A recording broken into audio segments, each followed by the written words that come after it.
In part four of the integumentary system, we'll continue our discussion of the skin by taking a look at skin color and how an important vitamin, vitamin D, is formed in the skin. So, there are two pigments that are responsible for skin color. One we've mentioned before, which is melanin.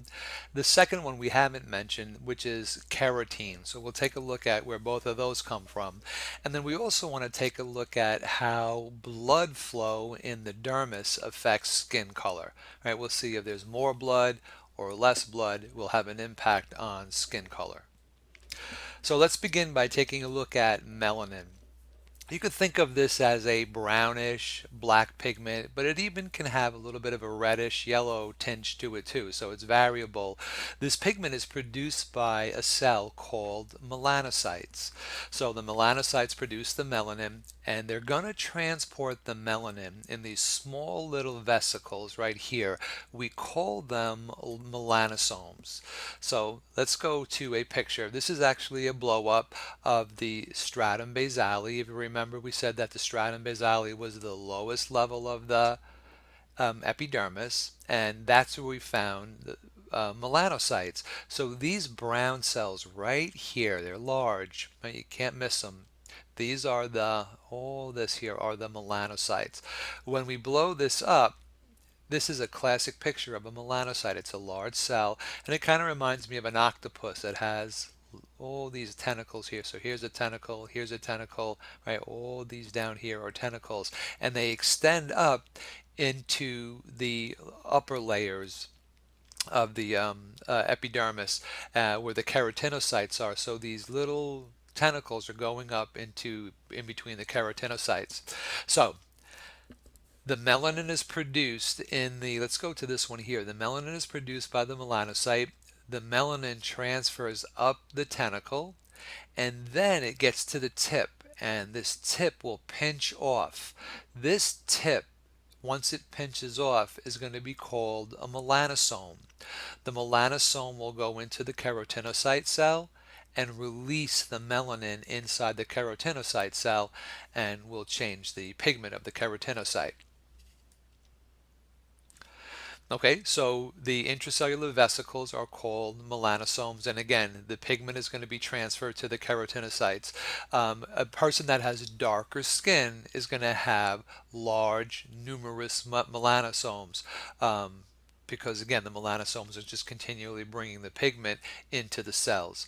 We had mentioned this in part one of our lecture or our lesson that the melanin helps to protect us from UV radiation. Right, so small amounts of UV radiation are beneficial, we'll see, but too much, right? If you're out in the sun or getting burned all the time, can damage the DNA and cause skin cancer. Okay, so good, a good classic picture of a melanocyte. Now, carotene is a pigment we don't produce in the body, but we get from our diet. It's typically an orange, yellow type of pigment, and it's going to be found in orange vegetables.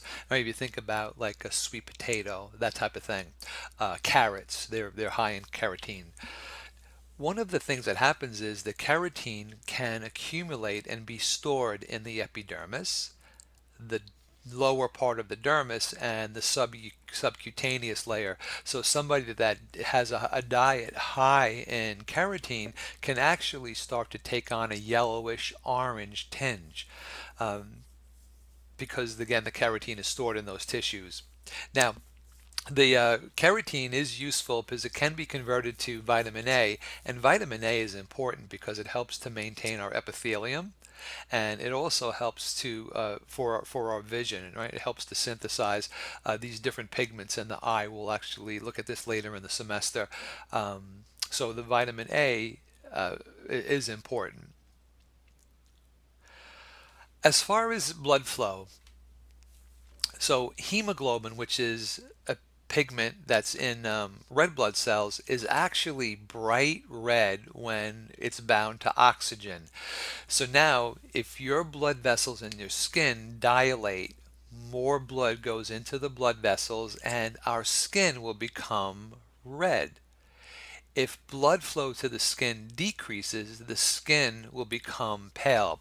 So the way I like to demonstrate this, even in a lecture class, is if you take a look at your fingernail, as long as it doesn't have nail polish on it, just kind of push down on your fingernail, and you could actually push.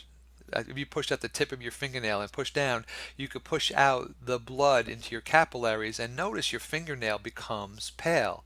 Or if you go to the middle part of your, say, your middle finger and push towards your fingernail, we can actually push blood into the fingernail and it becomes like a deeper red. So depending on your diameter of your blood vessels in your skin, right, there could be more or less blood in the skin. Now, when there are low levels of oxygen, let's say somebody's not breathing adequately or they're in a low oxygen environment, the hemoglobin actually turns like a dark, dusky red, and the overall appearance of the skin is that the skin turns blue, and we call that cyanosis, right? So again, if you ever come across somebody that's not getting good air exchange, right, they may have an appearance of a blue skin. All right, so things like heart failure, a breathing problem like asthma, or when somebody's in extreme cold or in lose body heat, maybe you're in a pool for a while, sometimes you see somebody's a little bit blue around the lips. That would be called cyanosis.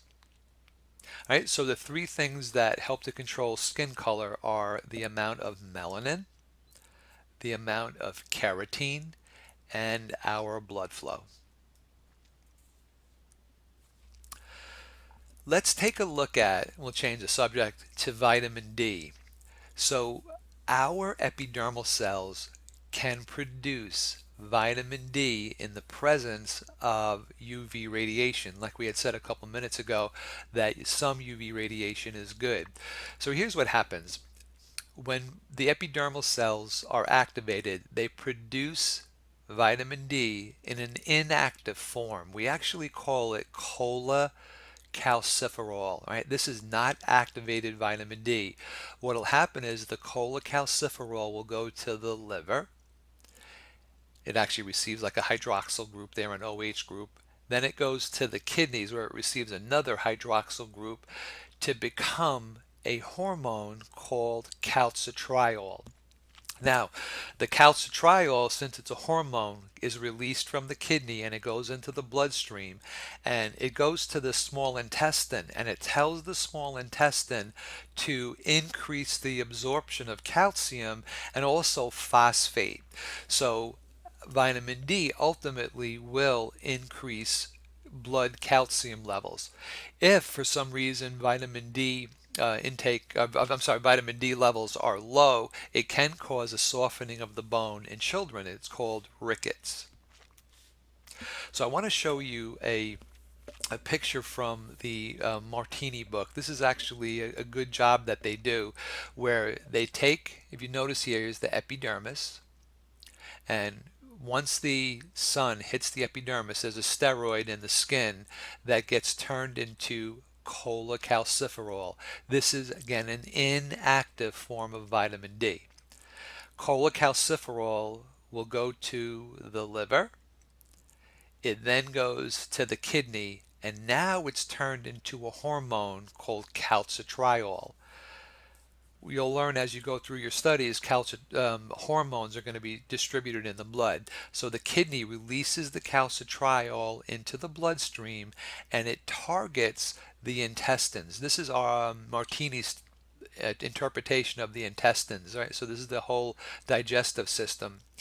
And the hormone calcitriol stimulates the intestine to absorb more calcium and phosphates from the foods that we have in the intestines, and ultimately that's going to increase our blood calcium levels. So this is how we can see by being in the sun we ultimately will increase our blood calcium levels. This is actually a picture of rickets. It's something we don't see really in the Western world too much anymore. But years ago, let's say during like the Industrial Revolution, when the late 1800s, early 1900s, they would take children from their homes early in the morning when it was dark, bring them to a factory, and they worked all day in a dark factory, and then the children went home at night when it was dark, so they weren't exposed to sunlight. So obviously their vitamin D levels were low, blood calcium levels were low. What gets weak are the bones. So here you can see the just normal body weight of a child actually caused the bowing of the bones. Not that they were overweight or anything like that. It's just that the bones were so soft that they bowed out, and this is called rickets.